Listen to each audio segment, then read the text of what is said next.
Okay, welcome everyone to the WIST Visions track. This session will also include the Lasting Impact Award presentation, which I'm happy to give. I am Andy Wilson, and so it's my pleasure to give the Lasting Impact Award this year. So I'd like to begin by describing what the WIST Lasting Impact Award is. So each year, it honors a WIST paper or body of work from at least 10 years earlier that made significant research contributions with long-lasting impact on the WIST community and beyond. You can take a look at prior awards, actually in a whole bunch of other uh, historical information at this URL here. So the committee this year, besides myself, included Patrick Bowdish of Hasso-Plattner Institute and Takeo Igarashi from University of Tokyo. So I think one of the reasons for WIST's enduring relevance is that it so readily takes on new topics and so acts as the vanguard of HCI. It can even help launch new fields. Rather than be dogmatic about what is or isn't a WIST topic, we embrace whatever the community finds exciting and groundbreaking. So anyone who attended the 2010 conference in New York, which Ken Perlin chaired that year, could not help really but notice something like this happening with the topic of crowdsourcing. Even if crowdsourcing was far outside your own field of study, it was hard not to appreciate the creativity of the work presented that year. It was clear that something special was happening. There were three papers that really stood out. Greg Little and his co-authors presented Turkit, a human computation algorithms on mechanical Turk.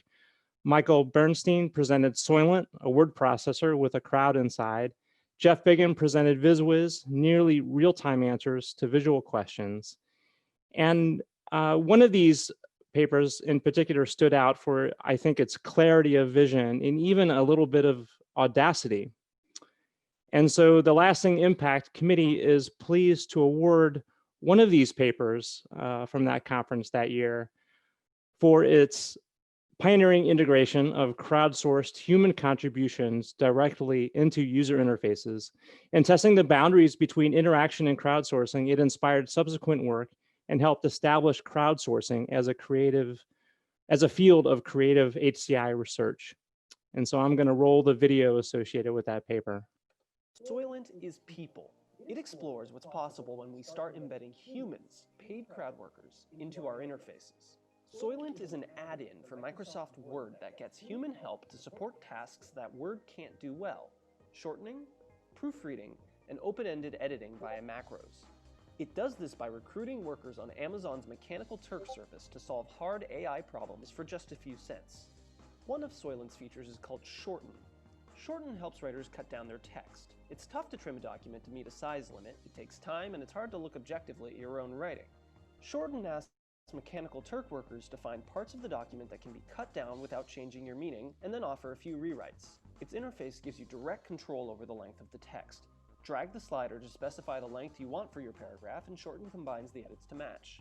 We've shortened text ranging from blogs, academic papers, and rambling emails, and we got cuts down to about 85% of the input each time. We paid workers about $1.50 per paragraph, though if you're willing to wait longer, you can pay closer to 30 cents. CrowdProof is a distributed human proofreading service.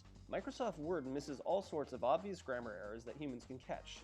CrowdProof finds these errors, explains in plain English what the problem is, and offers anywhere from 1 to 5 rewrites. We've used CrowdProof to clean up text like non-native English writing, bad Wikipedia pages, and paragraphs full of errors that Word can't find. Word finds about 30% of the errors in these texts, CrowdProof finds about 2/3 of them, and fixes about 90% of the errors it finds. Last is the human macro, a natural language crowd scripting interface. Usually users would need to translate their ideas into code, which is tough. Instead, the human macro lets you automate complex actions by describing what you want naturally, in words. Launching the human macro opens a request form where you can write what you want, like you would a Craigslist post. Our goal here is to keep users from launching buggy commands, so we show a live preview of what the request will look like and let the user do a test run on a single paragraph or sentence. Our users have gotten the human macro to transform a short story from past tense to present tense, to find Creative Commons licensed images to describe a paragraph, and to flesh out citation sketches into a real references section. Soylent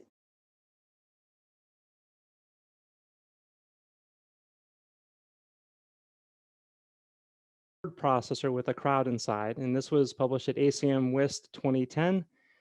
Co-authors were Michael Bernstein, Greg Little, Robert Miller, Björn Hartmann, Mark Ackerman, David Karger, David Crowell, Katrina Panovich.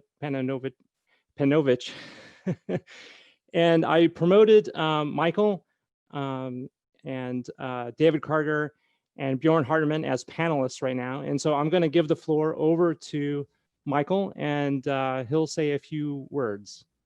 So normally we would have Michael come up on stage and we would shake hands, take pictures, but instead we're going to have him appear as a panelist and congratulate him. So I'm going to stop sharing. And I see Michael and Björn, congratulations again. And there's David as well. So take it away, Michael. Great. So I'm hoping you can see this. Thank you so much to the committee for the thought and consideration. I think a lot has changed in 10 years. We wanted to think about what's enduring, what's not, what our reflections have been, and what our calls to action are to try and take this kind of work forward in a pro-social way. So in 2010, I think it's fair to say that a lot of things were different. We were playing Angry Birds on our phones. Mark Zuckerberg was in a somewhat different position in the world than perhaps today, and this iPad was like just a few months old. And in 2010, when I went back and looked, actually, I noted that there were only 4 crowdsourcing papers in HCI venues that were out there at the time that Soylent came out.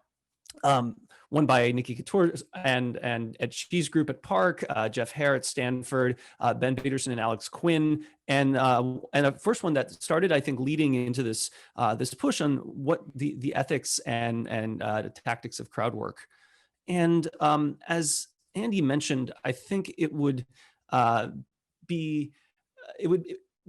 were 3 papers all in the same year, and Jeff Bigham's work with VizWiz that wound up creating an entire spread with his colleagues and students of accessibility-based crowd systems, having really, really big impact on a really important group, ours on Soylent. And then I think Jeff and I would probably both want to highlight that Greg Little's work on Turkit was critical infrastructure. In fact, we both built our systems on top of Greg's work, and all 3 of these showed up in the same year.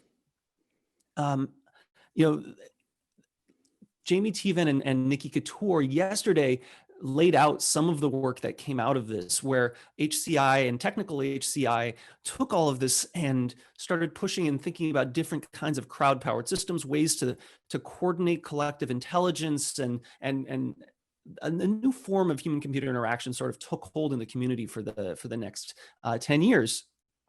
But I think we also had to ask this question that arose also in the next 10 years, but would you be happy if your own kids joined this workforce? And while this was a somewhat academic question when it got posed in 2012, I think in 2020, we know a lot more about this, and I think the answer is maybe not one that we're entirely happy with yet. In fact, Mary Gray, who just won a MacArthur Genius Award, I believe last week, in large part due to her work really calling out a lot of the issues that have arisen in society as crowdsourcing has gone mainstream. So there's been both media and academic work really pioneering this effort as well that I wanted to call out. And I think that we have to ask ourselves moving forward what we need to do in terms of crafting systems and policy. We as technical leaders can talk to policymakers to ensure that this future for workers and interaction is a positive one. We have the opportunity to be building these systems that help convene groups of people, organize groups to take advantage of that energy, essentially, bring CSCW back into WIST or bring WIST back into CSCW somewhere. There are huge opportunities here, but we need to be making sure that we're attentive to the needs for these futures. In particular, the workers are going to need to feel comfortable taking risks, because right now it's a very risky jaunt to join these platforms in a computational immediate future of work. And I think it's also incumbent on us to talk about ways in which we can create these opportunities that are going to be vastly preferred to taking the traditional job, instead of just creating platforms that workers turn to when their traditional jobs fall through.